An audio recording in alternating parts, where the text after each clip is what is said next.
On the morning of April 5, 1909, readers of the Arizona Gazette opened their newspaper and found a story that sounded less like local reporting than the first chapter of a forgotten civilization. The article claimed that an explorer named E Kinkaid had discovered a vast underground complex hidden inside the Grand Canyon, high above the Colorado River. According to the report, the passage led into a network of chambers containing weapons, tablets, statues, metal objects, preserved bodies, and artifacts that appeared to resemble cultures from Egypt or Asia. The story suggested that the Smithsonian Institution had become involved and that a larger expedition was already working inside the mountain. If true, the discovery would have forced historians to reconsider who reached North America, how long they had been here, and what kind of civilization may once have existed beneath one of the most famous landscapes on Earth. The story began months earlier, when Kinkaid was supposedly traveling alone down the Colorado River in a wooden boat. He was described as an experienced explorer and photographer, a man capable of surviving in one of the harshest environments in the American West. The canyon around him was immense, silent, and difficult to read. Cliffs rose thousands of feet above the water. Side canyons opened into darkness. Shelves of stone appeared and vanished as the river bent between walls of red rock. Every mile concealed caves, cracks, ledges, and hidden recesses that could not be seen from the water for more than a few seconds. At some point during the journey, Kinkaid reportedly noticed an opening high in the canyon wall. The entrance was not at river level. It sat far above him, beyond a steep climb across loose rock and narrow ledges. The article claimed that the opening was roughly 1,400 feet above the river, though later retellings changed the number. From below, it might have looked like a dark mark in the cliff, no different from hundreds of natural cavities scattered throughout the canyon. Yet something about its shape appeared deliberate. Kinkaid secured his boat, gathered a camera, a weapon, and a small supply of light, then began climbing. The ascent would have been dangerous even for an experienced traveler. Loose stone could give way without warning. A fall from the exposed ledges would have been fatal. The canyon offered little shade, and distance was difficult to judge. What appeared close from the river could require hours of climbing, yet according to the story, Kinkaid eventually reached the opening and found a passage extending into the rock. The entrance was narrow, but the walls inside seemed unusually regular. The air was cool. The sound of the river disappeared behind him. He entered alone. At first, the passage resembled a natural cave. Then the walls became smoother. The floor appeared more level. The tunnel widened, and side openings began to appear. Kinkaid moved deeper, his light barely reaching beyond the next few yards. The article described the main corridor as leading toward a large central chamber, with other rooms branching away in several directions. Some passages descended, others disappeared behind collapsed stone. The deeper he went, the less the place resembled a cave formed only by water and erosion. In one chamber, he allegedly found weapons made from copper. In another, tablets covered with unfamiliar symbols. There were carved objects, metal instruments, and a stone figure seated in a posture that reminded later readers of an Egyptian or Asian deity. The report also described rows of chambers containing preserved human remains. Some versions called them mummies. Others describe bodies wrapped or placed in wall compartments. The article suggested that the remains belonged to a people unknown to accepted American archaeology. The most dramatic claim involved a shrine-like room. Kinkaid supposedly entered a chamber where a large stone figure faced the passage. The carving did not resemble the indigenous art known to the journalist who wrote the story. Nearby were objects interpreted as ceremonial weapons, metal tools, and tablets. The article implied that the complex had been carefully designed, not randomly occupied. This was not presented as a temporary shelter or a small burial cave. It was described as an underground city. Kinkaid reportedly understood that the discovery was too important for one man to explore. He left the cave, descended to the river, and later contacted the Smithsonian Institution. According to the article, the Smithsonian responded by sending a larger expedition under a man identified as Professor S.A. Jordan. Supplies were brought into the canyon. Boats carried equipment along the river. Ropes, crates, lamps, cameras, and surveying tools were hauled up the cliff. Men were stationed near the entrance while teams entered the complex and began mapping its chambers. The image is irresistible, a line of researchers climbing toward a hidden doorway while the Colorado moves far below them. Wooden crates wait on the riverbank. Photographic plates are wrapped against dust and heat. Men disappear into the mountain carrying lanterns, then return hours later with artifacts no American museum has ever displayed. The scene feels detailed enough to be real, yet dramatic enough to belong in fiction. That tension is one reason the story survived. According to the Gazette, the expedition found evidence supporting Kinkaid's account. The article described a central chamber connected to many side rooms. It suggested that some passages extended hundreds of feet into the cliff. Researchers allegedly found copper weapons, pottery, carved tablets, statues, and preserved bodies. The objects were said to show similarities to Egyptian, Tibetan, or Asian cultures. If those interpretations were correct, they would have challenged the accepted history of ancient migration into the Americas. But then the story stopped. No major follow-up appeared confirming that the Smithsonian had announced the discovery. No authenticated photographs entered public circulation. No artifacts were displayed. No excavation report became famous. No maps of the chamber were released. The men named in the article seemed to vanish from the historical record. The canyon kept its silence, and the newspaper story became more powerful because it lacked an ending. Over time, the missing conclusion attracted new details. Later versions claimed that government personnel arrived and restricted access to the area. Some said armed guards were placed along the river, others claimed boats approaching the site were turned away. Eventually, the legend grew more dramatic. The United States Army had entered the canyon, removed the artifacts, and sealed the tunnel with stone or explosives. No one was allowed back inside. That version is the one most often repeated today, but it is important to separate it from the surviving 1909 article. The original report described a Smithsonian expedition and a difficult-to-reach cave. It did not clearly document soldiers sealing the entrance. The army element appears to have grown through later retellings, blending government secrecy, restricted land, missing records, and the natural inaccessibility of the canyon into a single cinematic conclusion. Still, the legend feels plausible because of the landscape itself. The Grand Canyon is vast beyond ordinary comprehension. From popular overlooks, visitors see only a fraction of its cliffs, side canyons, caves, and inaccessible ledges. Thousands of openings exist across the region, many too dangerous to reach without specialized equipment. Some contain archaeological material, fossils, wildlife, or fragile geological formations. Exact locations are often withheld to prevent theft, vandalism, and damage. Restricted access is therefore real even if the reasons are ordinary. Caves may be closed to protect indigenous cultural sites. Archaeological resources can be destroyed by a single careless visitor. Human remains, ceremonial objects, and ancient dwellings require legal and ethical protection. Endangered bats may use a cave seasonally. Unstable rock, bad air, flash flooding, or extreme heat can make exploration deadly. A government agency refusing to reveal a cave's location is not automatically hiding a lost civilization. But secrecy created for protection can look exactly like secrecy created for concealment.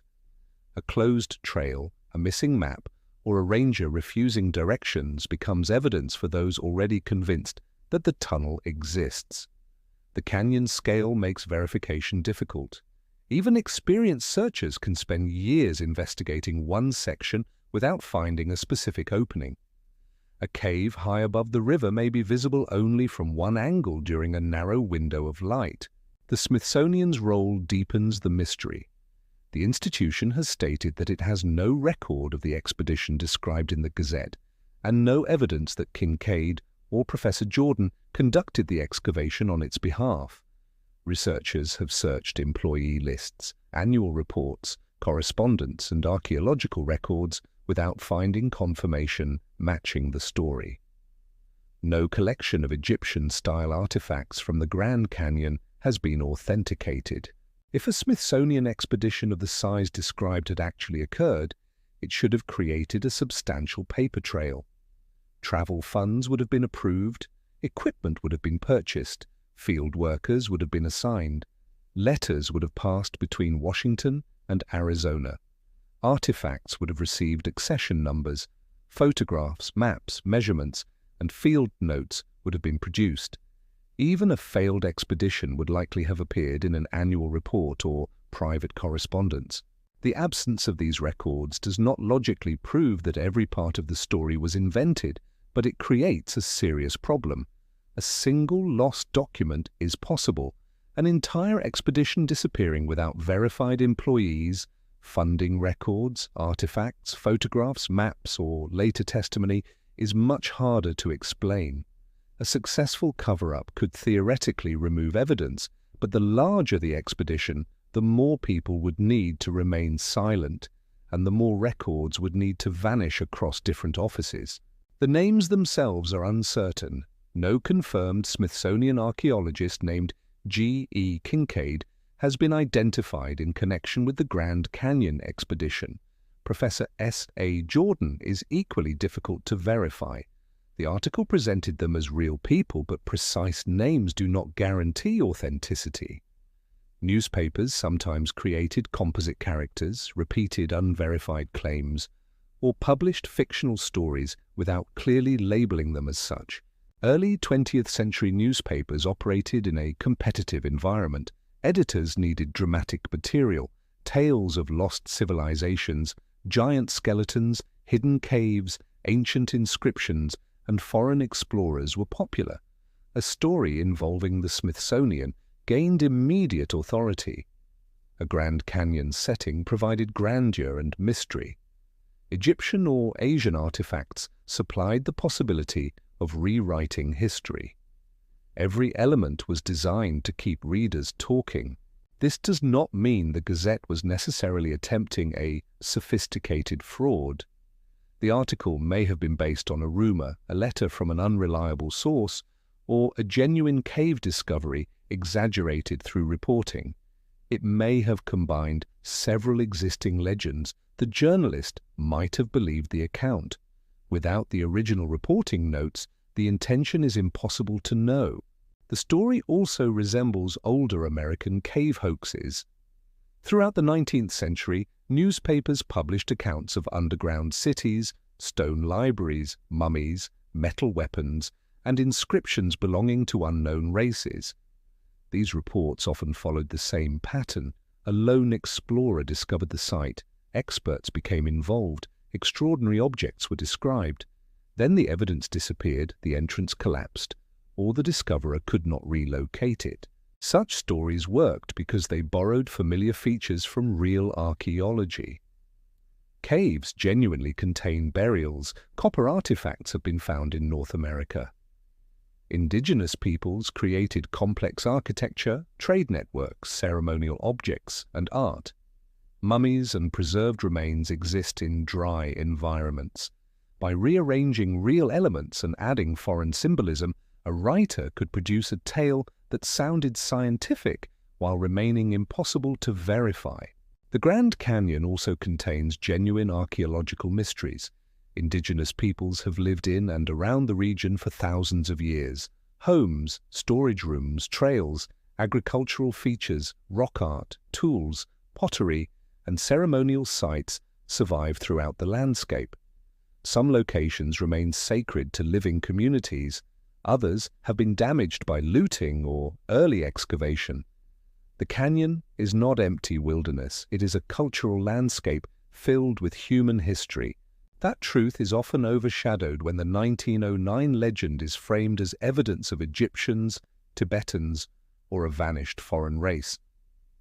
The assumption that impressive chambers or artifacts must come from outsiders repeats an old pattern in American archaeology.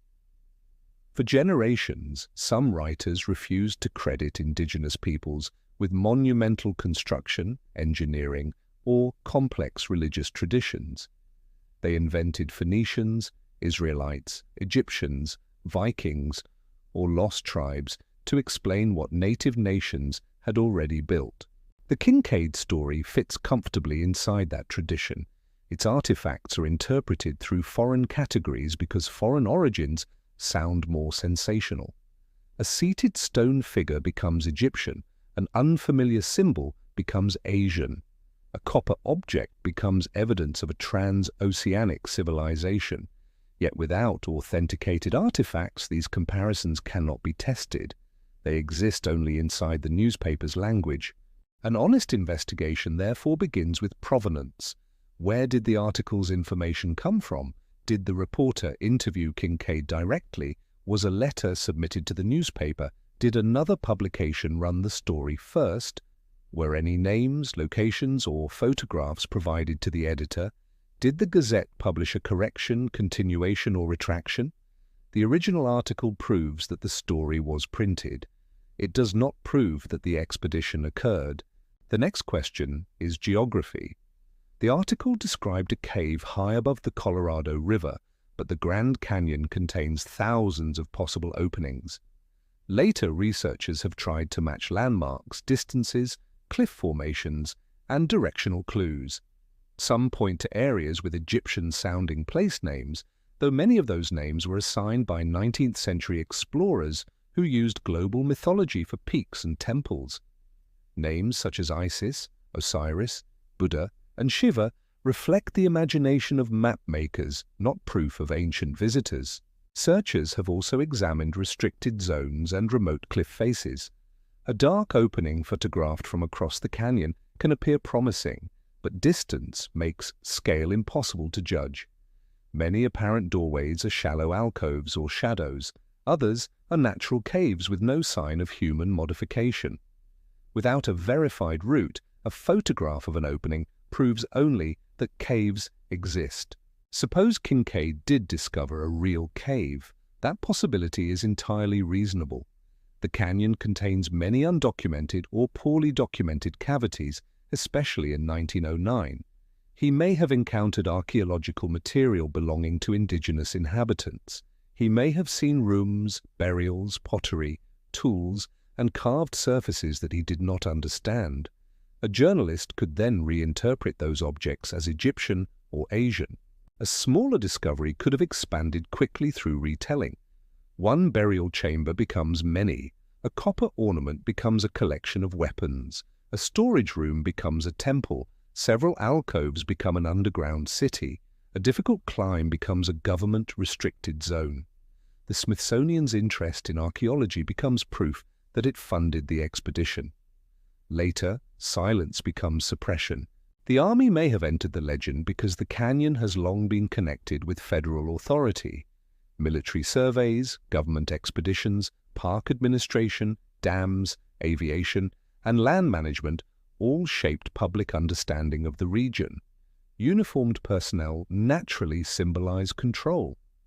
In a visual story, soldiers sealing an entrance provide a clearer ending than an archaeologist filing a report that no one reads. Imagine the scene as later storytellers described it. Soldiers stand on a narrow ledge while workers carry crates from the cave. An archaeologist watches as stone blocks are placed across the doorway. A final box disappears down the cliff on ropes. Orders are given quietly. The entrance is covered until it resembles the surrounding rock. A guard remains behind. No civilian is permitted to approach. It is a powerful image. It is also unsupported by verified evidence. What would proof of an army closure require? Military orders, unit records, transportation logs, engineering reports, payroll records, photographs, or testimony from identifiable soldiers. Explosives would require supplies and trained personnel. Moving artifacts down the canyon wall would involve boats, animals, or specialized equipment. A long-term restriction would create maps, patrol instructions, or administrative correspondence. None of this has been produced in a form that verifies the story. Believers respond that such records would have been classified or destroyed. That is possible in the abstract, but possibility cannot substitute for evidence. A theory becomes impossible to test when every missing document is treated as proof that the document was removed. The absence of records may indicate concealment, but it may also indicate that the event never happened. Skeptics, however, should resist turning uncertainty into ridicule. The canyon's archaeological history includes real examples of looting, poor documentation, removed artifacts, and disrespect toward indigenous remains.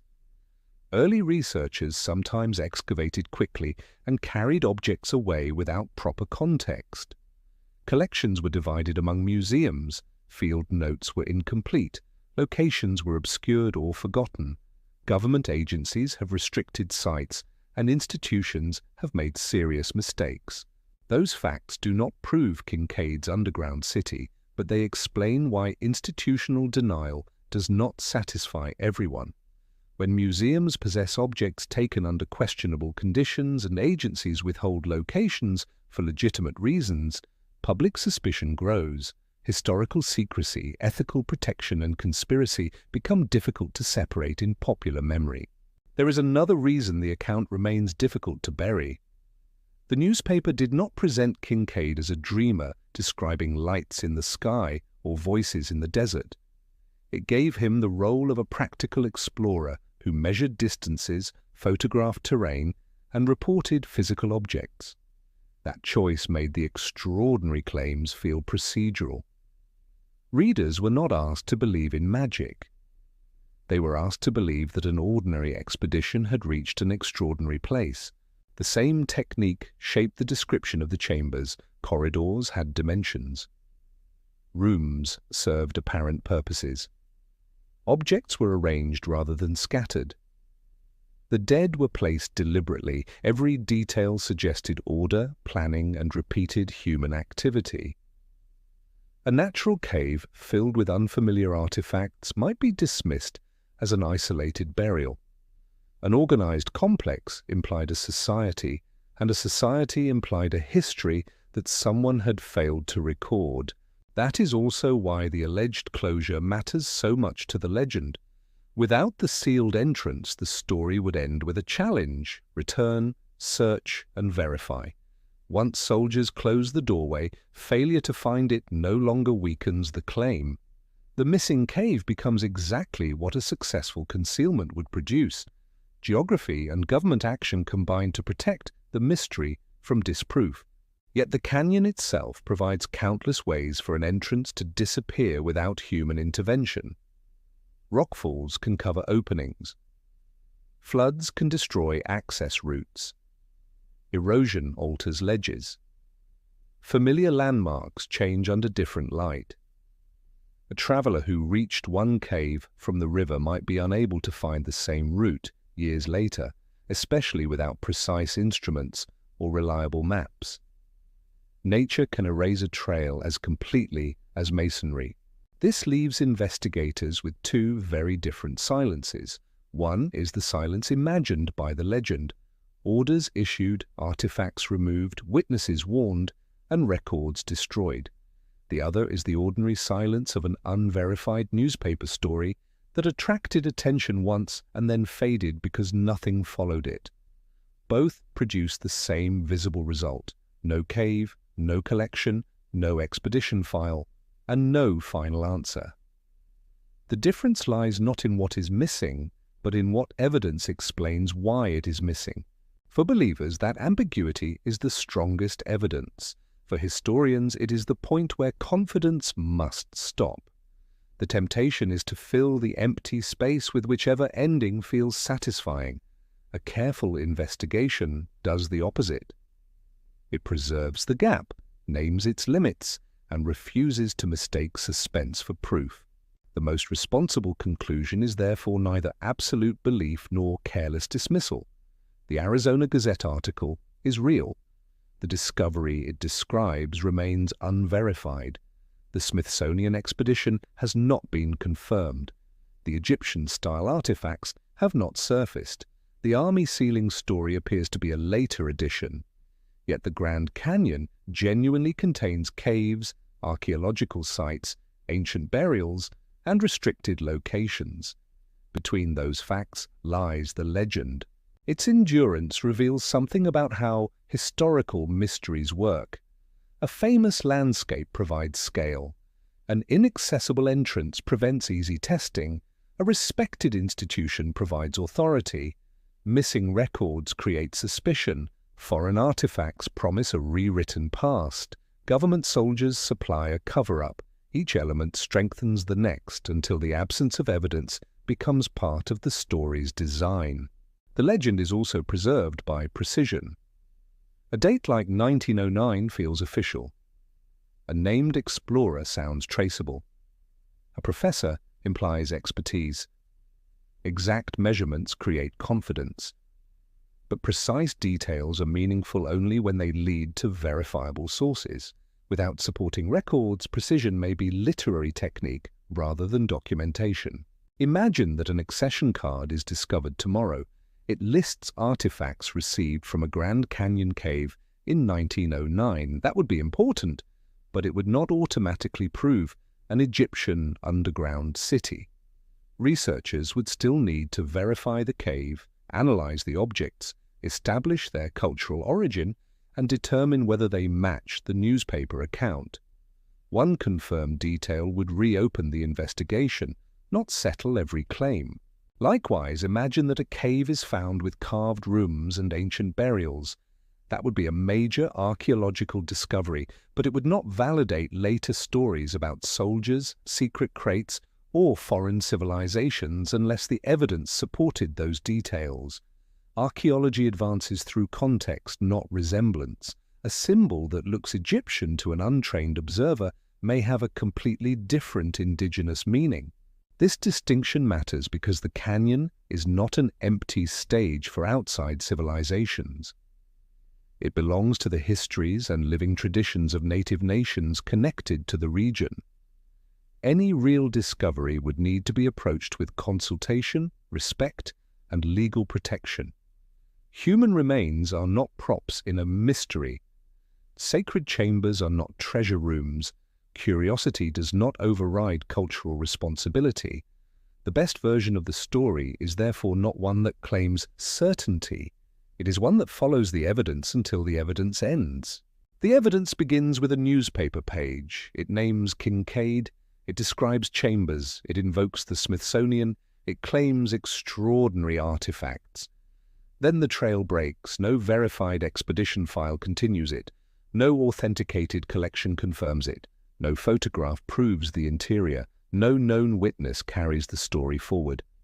After that break, imagination takes over. The cave becomes larger. The artifacts become more advanced. The government becomes more secretive. The entrance becomes guarded. The army arrives. Stone blocks close the doorway. The canyon absorbs the evidence. Perhaps the entire account was fiction. Perhaps it exaggerated a real discovery. Perhaps Kinkaid existed under another name. Perhaps the Smithsonian received an inquiry but never funded an expedition. Perhaps an undocumented cave contained ordinary archaeological material and inspired a sensational story. Each possibility explains part of the legend, but none can be proven from the surviving evidence. The mystery remains because the canyon itself refuses to become fully knowable. Its walls are too vast, its caves too numerous, and its history too layered for a single explanation to feel complete. Even modern technology cannot reveal every chamber hidden behind miles of stone. New caves will be documented. New archaeological sites will be protected. Old records may surface, but the specific entrance described in 1909 may never be identified. Return to the river one final time. A wooden boat moves through shadow beneath towering cliffs. High above the water, an opening waits in the rock. From the river it looks small, almost accidental. Somewhere beyond it, according to one newspaper, lies a central hall, rows of chambers, carved tablets, copper weapons, and preserved bodies. According to later legend, soldiers eventually closed the entrance and removed everything inside. The river offers no answer. It passes beneath the cliff as it did before the article was printed and as it will long after the story is forgotten. Perhaps no army unit ever sealed the tunnel. Perhaps no Smithsonian expedition entered it. Perhaps Kinkaid never climbed the wall at all. But the combination of one real newspaper article, one vanished expedition, one inaccessible landscape, and thousands of hidden caves created something almost as durable as evidence. It created a doorway that remains open in the imagination. And every time someone looks across the Grand Canyon and notices a dark opening high above the Colorado, the story begins again.